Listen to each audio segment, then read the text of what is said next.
LeBron turns the corner, plays it back out to Carmelo, resets, shoots, misses, and we are headed to overtime. A 5-minute period of high-pressure, high-stakes basketball. The weight of each made or miss basket gets magnified during the overtime period, and in a game where 3 is worth more than 2, the three-point line becomes integral to team success during those 5 minutes. Get hot from 3, and you can ride the momentum to a win. But miss a few, and it could cost you the game. So when the lights are brightest, who rises to the occasion, and who collapses under the pressure? Let's take a look at some of the best and worst overtime three-point shooters from the last decade.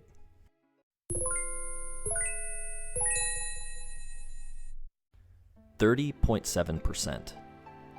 This is the average shooting percentage for three-point shots taken during overtime during the past 10 seasons. For threes taken during regulation over that same span, the percentage jumps up to 35.8%. The intersection of these two lines represents a perfectly average three-point shooter during both overtime and regulation. So Devonte Graham with his 30% overtime three-point percentage and 35.6 regulation three-point percentage is just about as average as it gets. The higher you are vertically on this chart, the better you are at overtime three-pointers. And the farther you are horizontally, the better you are at regulation three-pointers. So a guy like Kyle Korver, who is above average at threes in both overtime and regulation, lives in the upper right quadrant. Bad shooters like Russell Westbrook can be found in the bottom left. The top left contains players that are above average at threes during overtime, but below average during regulation. This is where LeBron James lands. And in the bottom right, you'll find guys that crack under the pressures of overtime and shoot worse from 3 during overtime than during regulation.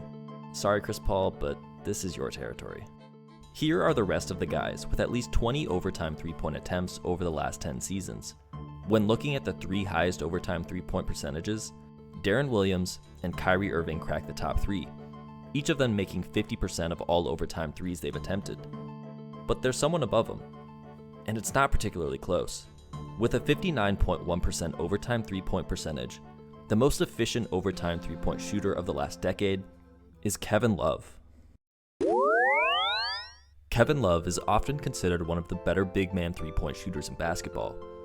When it comes to overtime, he's not only great among big men, he's great among all men, making 13 of his 22 overtime 3 attempts.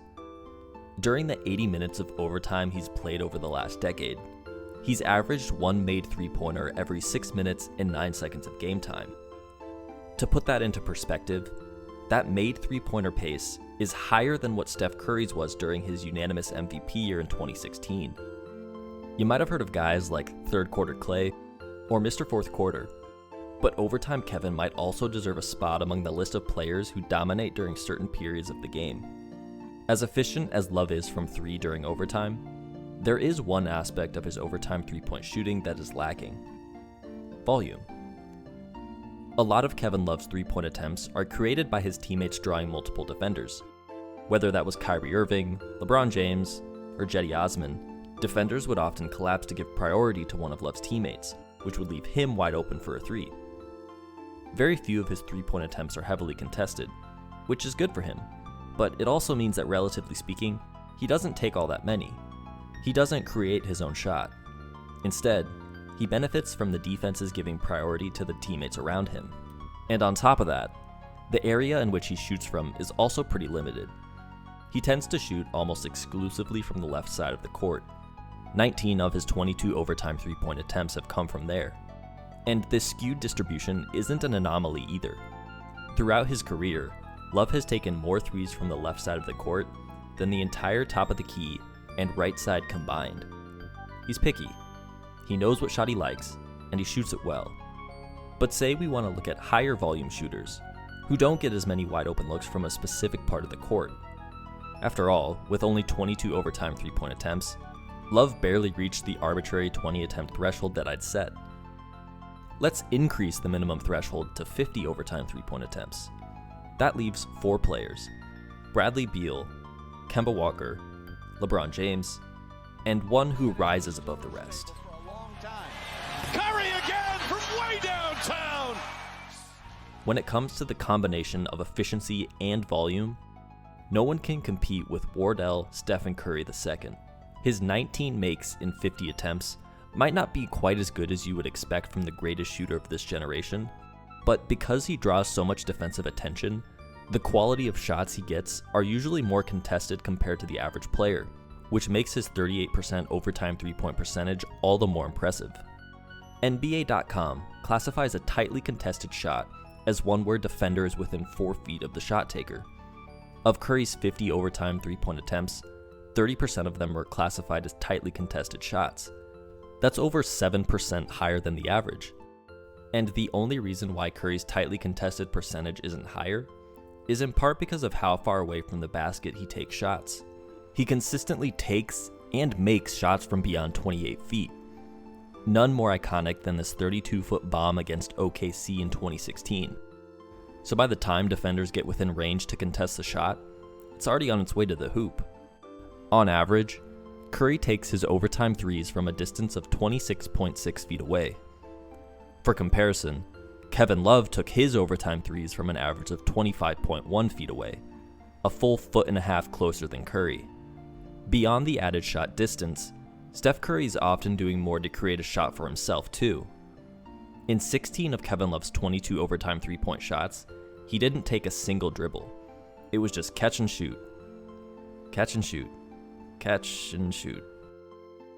Curry, on the other hand, didn't take a dribble in only 40% of his 50 attempts.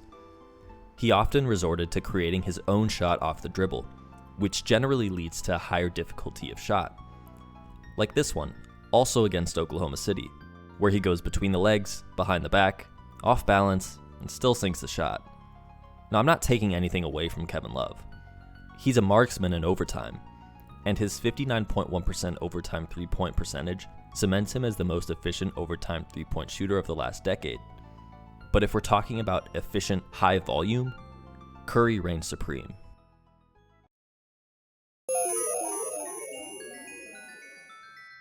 But not everybody can enjoy success from three in the overtime period. The worst of the high volume guys by a decent margin is Bradley Beal. He struggled shooting threes from overtime, making less than 24% of his 63 attempts. And what makes it worse is that his shots are contested at a rate that's less than average. He's getting open looks. He just misses them. Like this game against the Thunder in 2016, where he shot 1 for 6 from 3 in overtime. Yeah, he had a couple of threes that were somewhat contested, or just difficult shots in general. But he had some open looks too. Like this one, in rhythm, uncontested, off target. Or this one, where the game was already over, and he took a garbage time 3 to pad the stats a little bit. With a half-hearted hand up from Andre Robertson, Beal puts up the shot and bricks it. Oh, and he also took a 3 after a foul was called.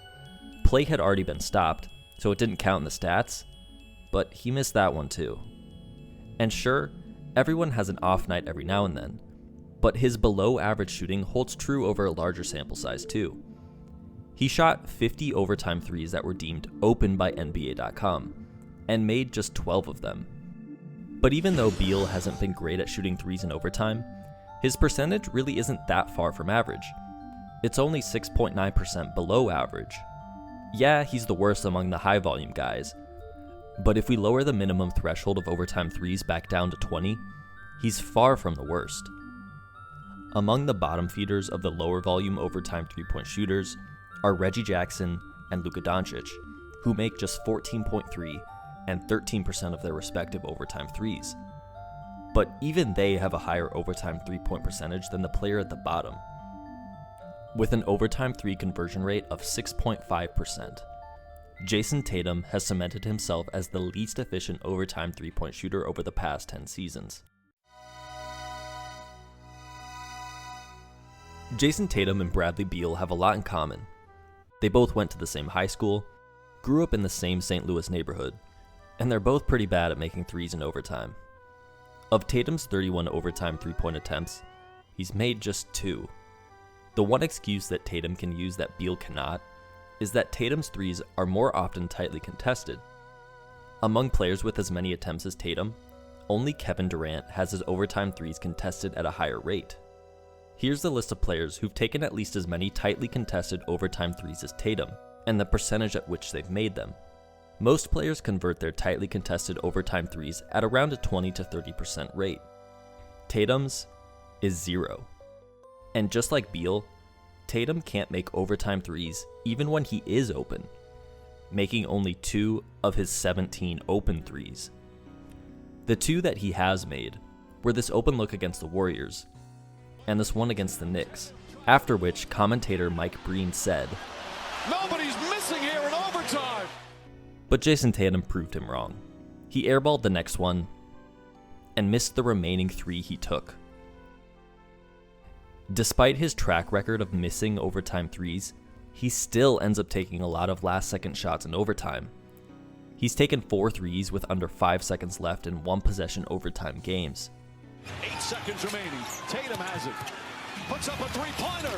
Off the rim, won't go. Tatum, 3 to shoot. Puts it up.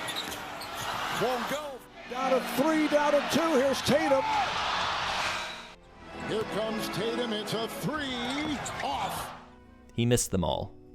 If historical trends continue, you don't want Jason Tatum taking any last-second three-pointers in overtime.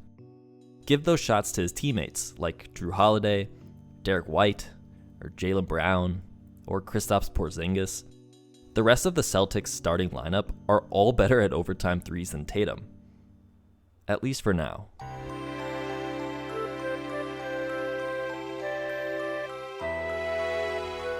Does it make sense to crown Kevin Love and Steph Curry as the overtime three-point kings, and Jason Tatum and Bradley Beal as their jesters?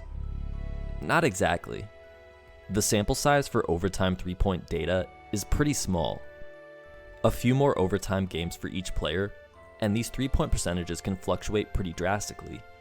In fact, Jason Tatum made an overtime 3 this season, and bumped his overtime 3 percentage to 9.1%, which is still last, but not by as much. And Steph Curry has bumped his overtime 3 percentage this year too, making 3 of his 4 attempts.